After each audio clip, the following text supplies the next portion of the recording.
Find an equation of the tangent line to the hyperbola y equals 3 over x at the point 3, comma 1. All right, let's let f of x be 3 over x, just so we can use function notation here.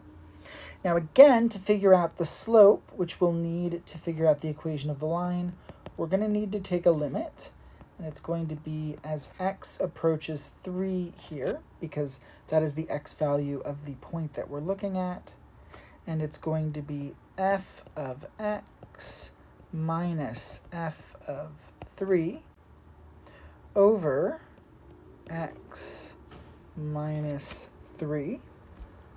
Now we can plug in those values for f of x and f of 3.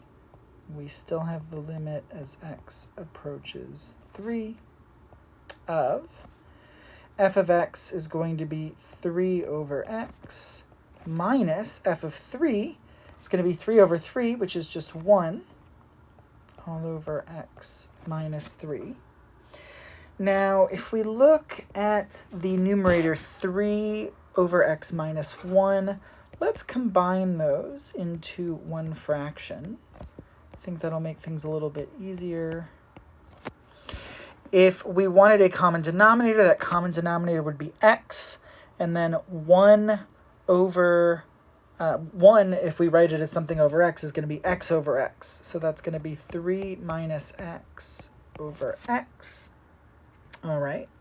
Now, when we are dividing something by a fraction, we can turn that x minus 3 into x minus 3 over 1.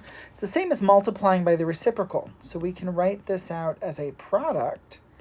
The limit as x approaches 3 of 3 minus x over x times 1 over x minus 3.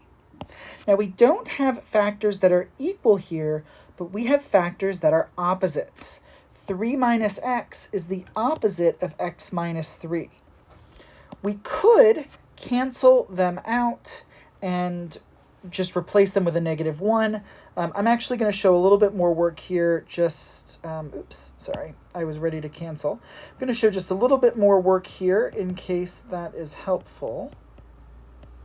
So with that 3 minus x, I'm going to factor out a negative 1 from that. And when we factor out the negative 1, that makes the positive 3 a negative 3 and the negative x a positive x. And I'm going to rearrange those to make x minus 3.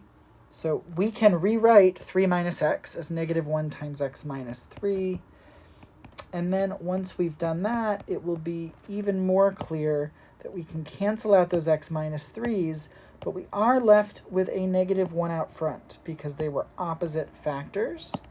So this gives us the limit as x approaches 3 of negative 1 over x. And when we plug in 3 there, that gives us a slope of negative 1/3.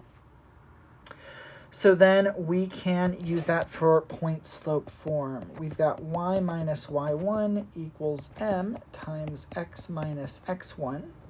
So that's going to be y minus 1 equals negative 1/3 times x minus 3.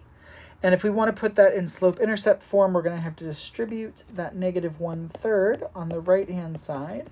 So that's going to be negative 1/3 x, and then plus 1, because the negatives cancel. Negative times a negative is a positive, and 1/3 times 3 is just 1. And then we need to add 1 on both sides to get that y alone. And then we end up with y equals negative 1/3 x plus 2 as our equation of the tangent line.